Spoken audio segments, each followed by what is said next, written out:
Hello, everyone. Here we have two really brilliant entrepreneurs, Charlie Andersen and Mark Tracy, with us. They have done some brilliant work in the field of analytics and robotics.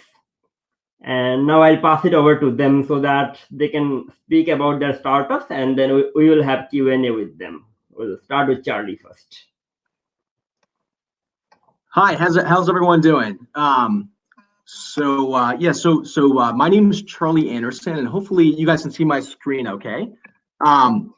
Here with a company called Burro. We used to be known as Augean Robotics, but now known as Burro. And we're going to kind of take you through how we see autonomous farming actually beginning. And just to kick things off, I want to touch very briefly just on my background. That's me. I grew up on a working fruit and vegetable farm. And for me growing up, I love farming not because I love the act of farming, but rather because I love the machinery and the technology at use within the space. And what I absolutely hated were all of the tasks where you had to get out of an air-conditioned tractor cab and go pick, go prune, go weed, go spot spray, go do something else by hand. And so that led to this kind of inevitable obsession with autonomy.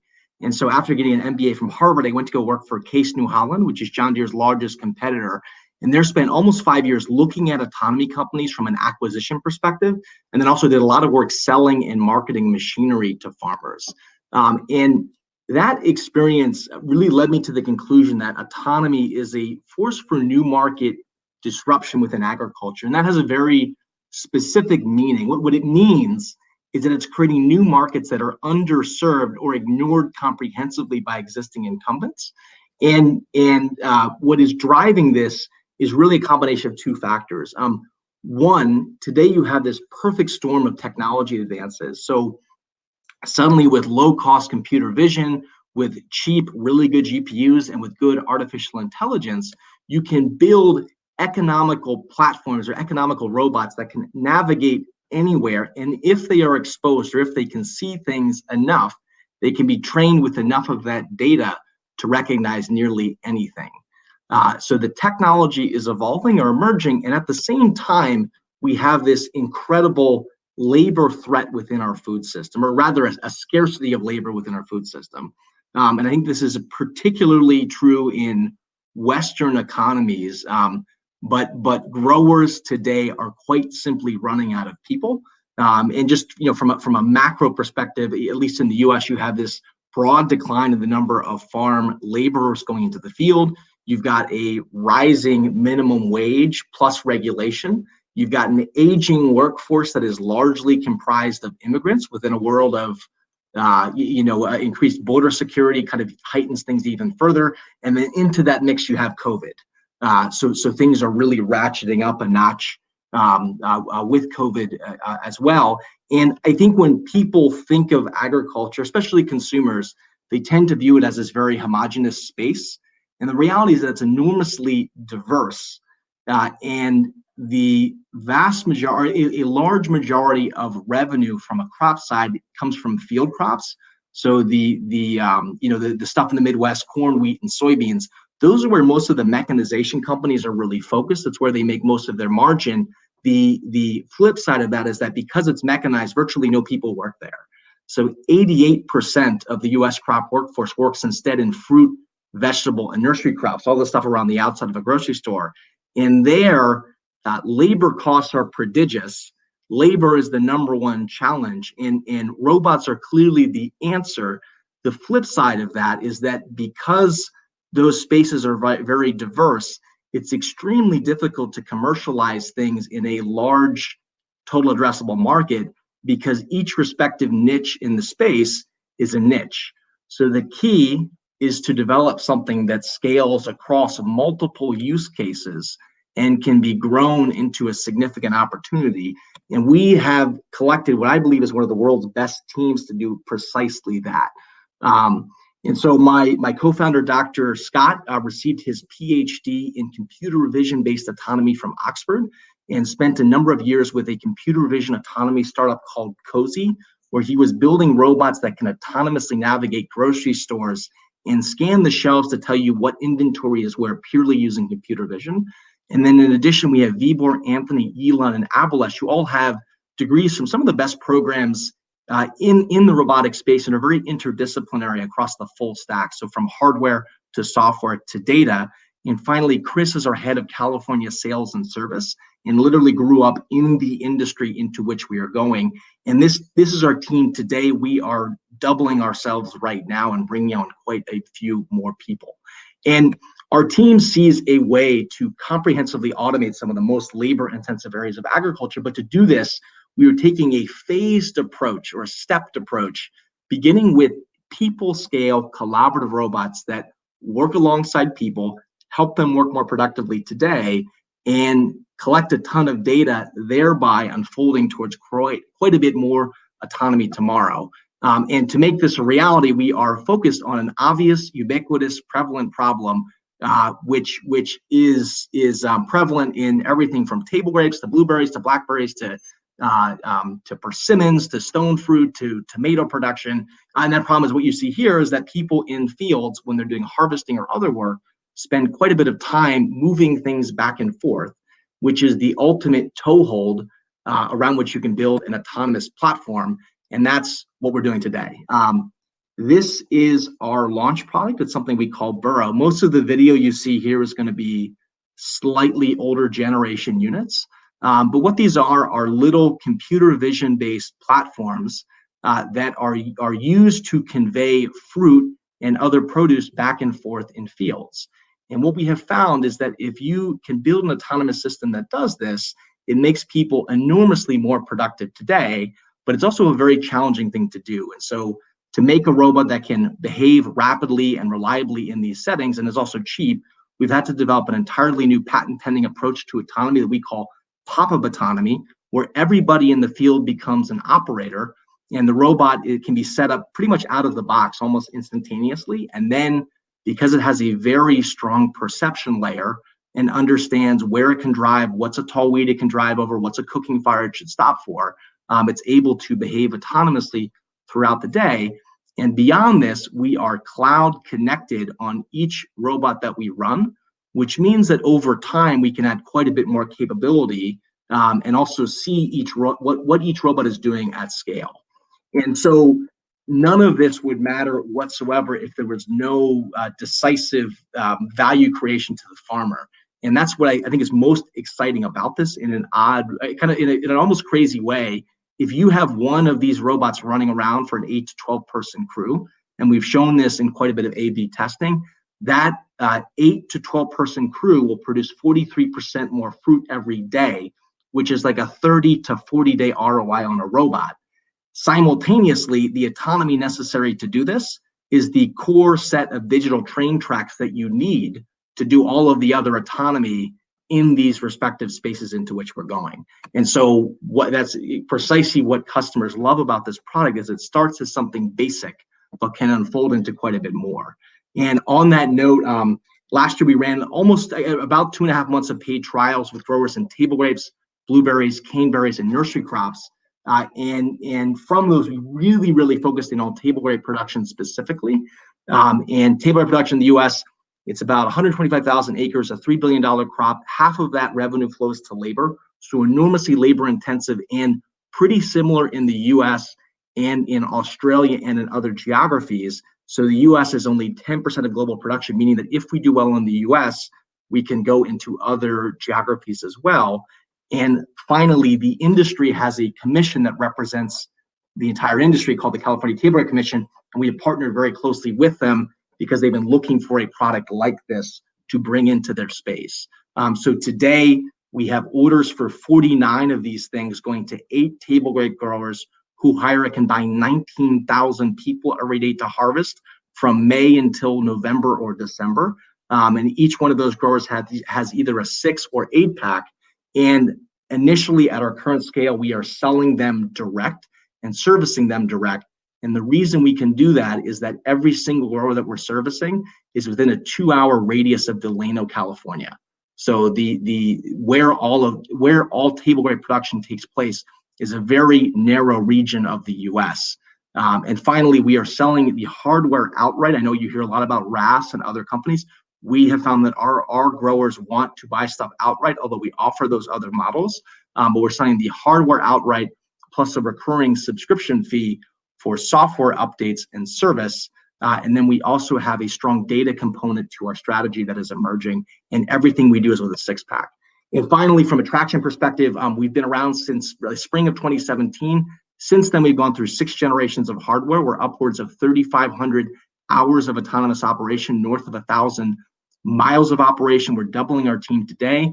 We're shipping 6-packs in the coming weeks out to growers starting in California. And we anticipate this emerging into quite a bit more. And our new stuff looks good.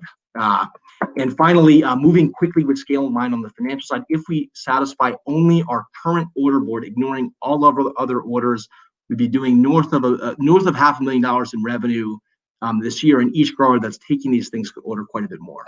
So with that, we are Burro. Autonomous farming finally begins with collaborative farm robots called Burros. Thank you for having us, and happy to take any questions. I know I'm up on time.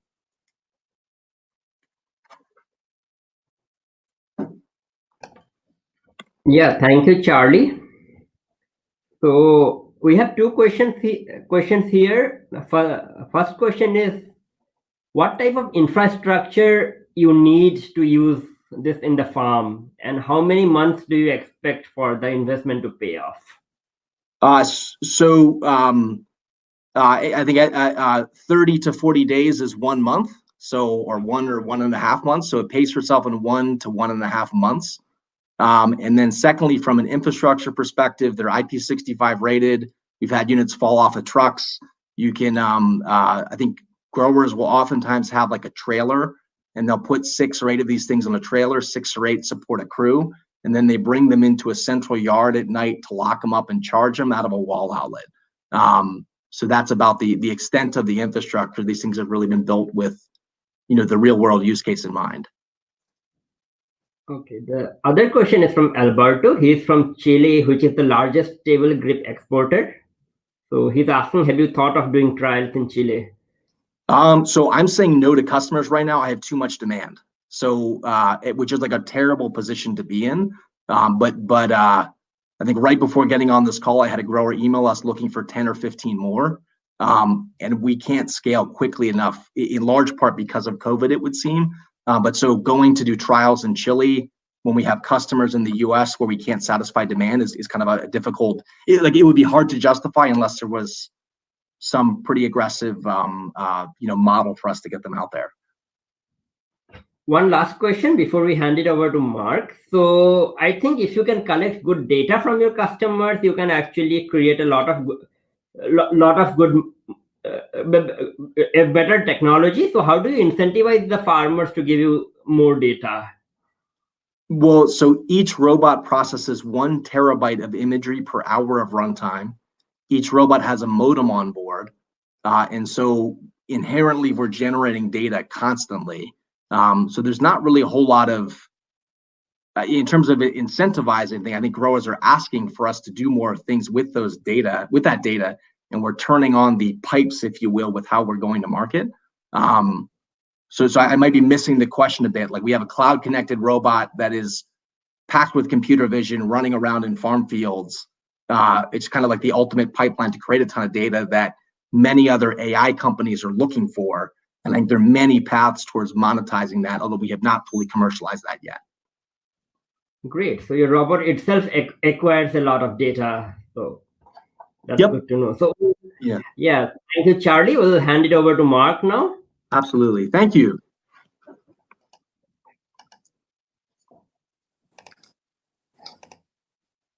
Hi, everyone. I'm Mark Tracy. I'm from Cloud Agronomics. I'm the CEO. I will start off with giving you a little bit of my background.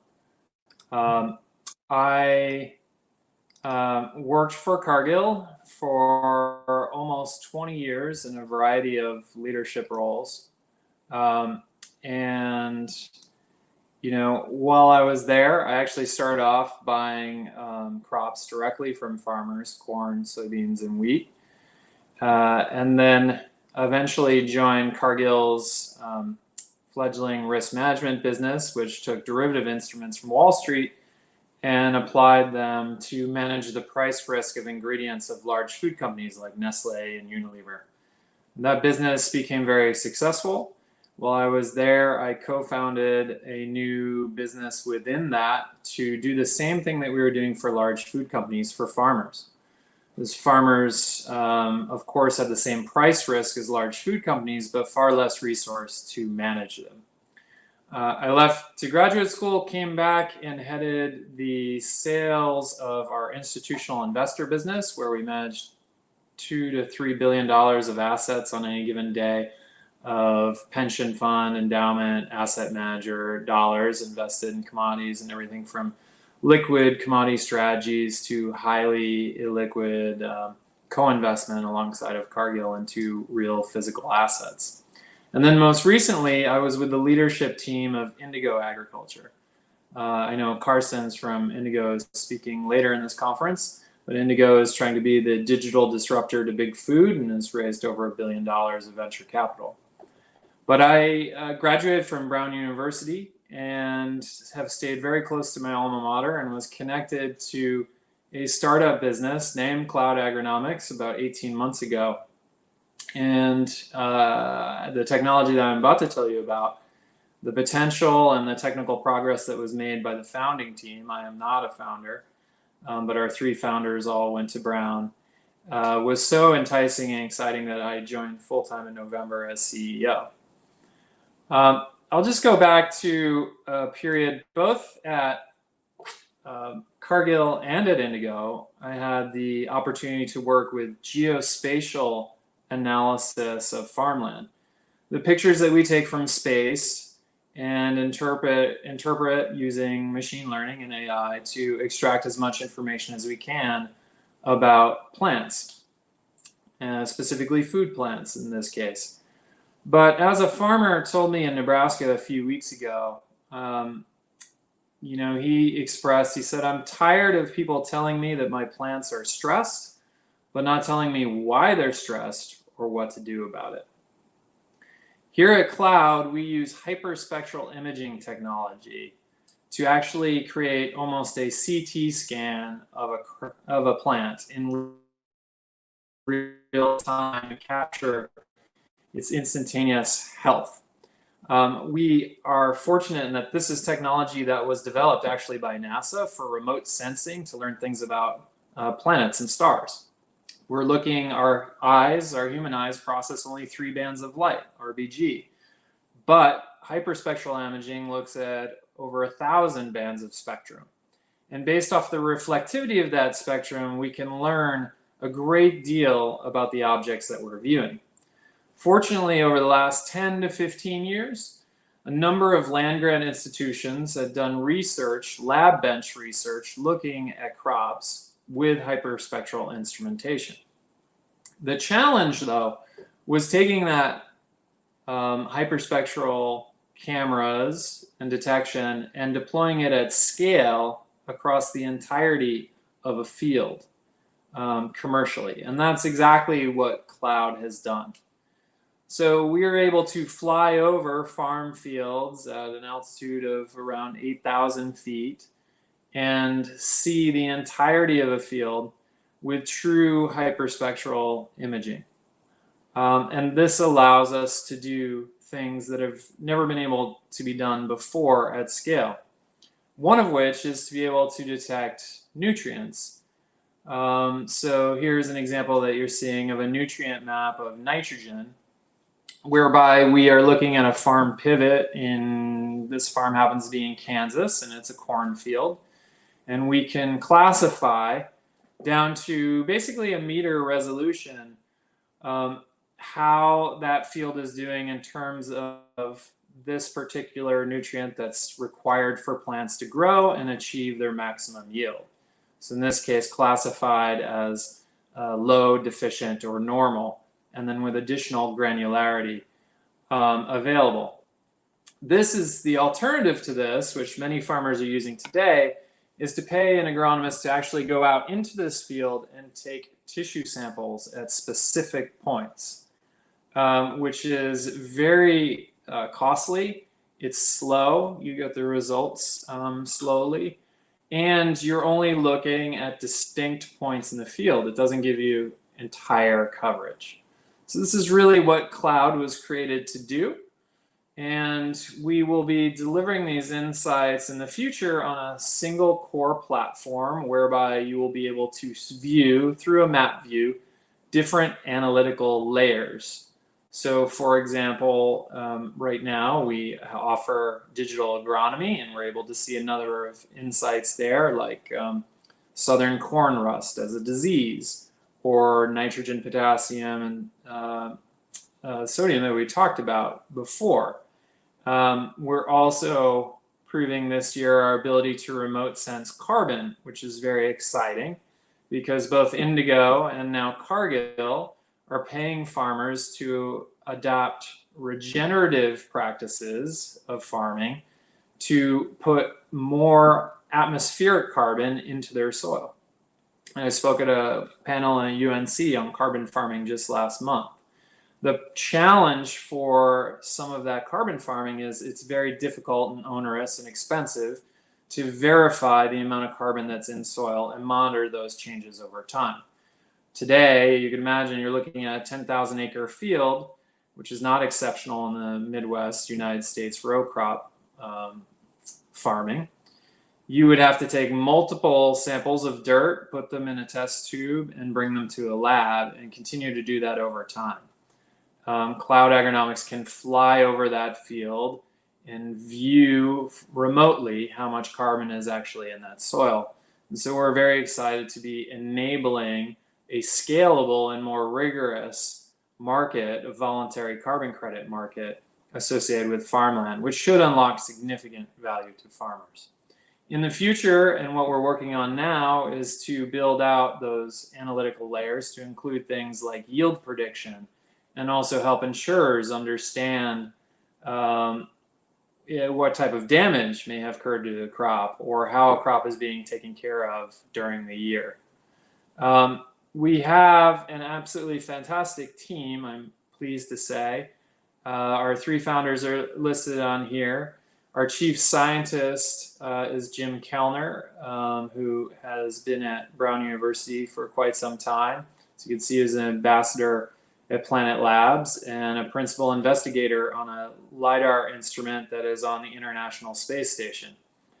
We also have as our executive chairman Jaymin Patel, who is the former CEO of IGT and a board member of Willis Towers Watson, a big insurer, which helps us move our commercialization more to the insurer market. A couple of points on this. You know, we are not interested in doing a farm direct sale. You could check out some of my thought pieces on Medium, but I think a number of ag tech companies underestimate the challenge of doing a farm direct sale, something that I did at Cargill. We rather are looking at aggregating our information and selling it to large institutional players. You can imagine, for example, the ability to remote sense something like protein content in wheat. For those of you who might not be aware, lower protein content or lower quality wheat typically gets fed to animals, and it is the lowest revenue producing market for the farmer. However, if you have very high quality wheat that can meet specialty milling and baking needs, you get quite a substantial premium for it. The challenge in our bulk commodity agricultural system that is 1950s brick and mortar today is that we actually have to harvest that wheat, bring it to a central elevator location, test it, and then we need to segregate it in concrete silos and then move it again to get to the appropriate market, sometimes 2 or 3 times. And each time it's moved or elevated through an elevator, it has some damage experienced. But imagine, if you will, the ability to sense that protein content before a combine ever even enters into that field, and therefore be able to take that wheat directly from the truck that the combine empties into and take it straight to the mill where the highest value can be received by the farmer in the marketplace. So working with a company like Ardent Mills or Cargill to further commercialize that ability is very attractive for both them and us. I should also just say that one of the other reasons we're very happy to have Jim Kellner on our team is that we also, as we do our ground truth, and we've worked for a couple seasons already, where we take physical samples on the ground to train and create a wide data set for our machine learning so that we understand which parts of the spectrum are most relevant to the analysis that we need to pull out for agronomic reasons. And the beauty of that is you can't speed up the growing season. So having had a couple growing seasons under our belt is very important. But once we understand the spectral significance of these different agronomic principles, we will also be able to develop a transfer function to extract more information out of publicly available satellite information than ever has been done before. And that will free us up from flying planes over fields, specific fields, and allow us to provide analysis on a regional, national, and international level without having to use additional airplanes. To be clear, we actually don't fly the planes ourselves. We work with an aerial imaging partner, which is great, so we don't have to deal with the logistics, and they help us out on that. So just to wrap up, again, thank you for having me. Cloud is actually in the midst of closing a large Series A round that was publicized a little bit in the Boston Globe recently. So we're not actively looking for new investors, but happy to field any questions you have and always willing to connect on LinkedIn if you would like to talk more in the future. Thank you.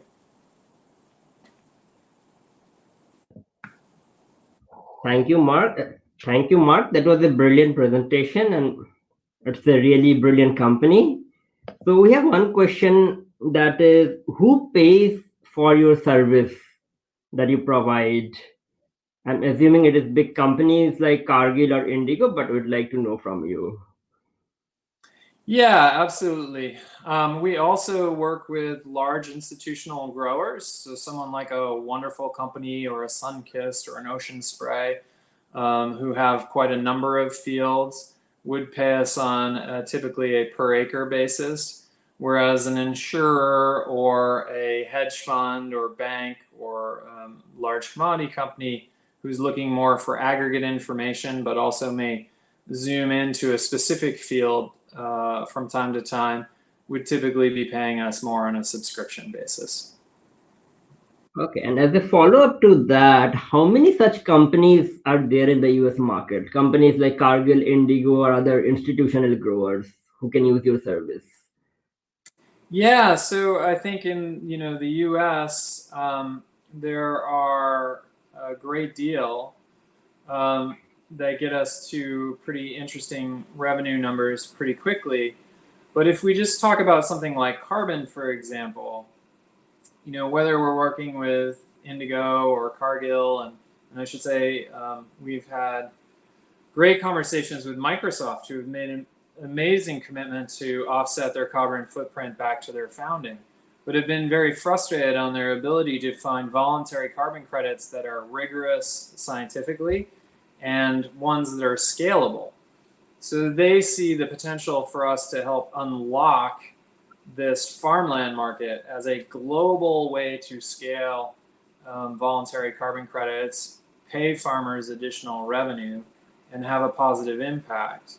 Microsoft gave us a $250,000 cash grant as part of their support, and we're really happy to have it. And so you can imagine how we could partner with some of the other entities involved to help certify those carbon credits.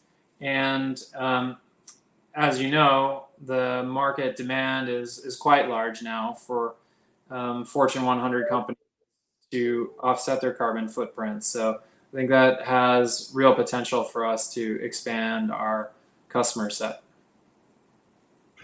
Okay, great. It's almost time. One quick question before we wrap up. Can you obtain your imaging data using drones? So right now, our equipment in our data sensing package to get true hyperspectral is, a little bit on the heavy side for drones. And what we like is with flying at 8,000 feet, other than FAA regulations, we don't run into any other type of restrictions. And so we can see 1.5 kilometers wide with our instrumentation as we're flying, which gives us tremendous scale that we would not be able to achieve with drone implementation right now. Okay, Mark. Thank you so much. And thank you, Charlie. Thank you for joining us. It was a pleasure listening to you and understanding about your innovative startups. Thank you so much. Thank you again.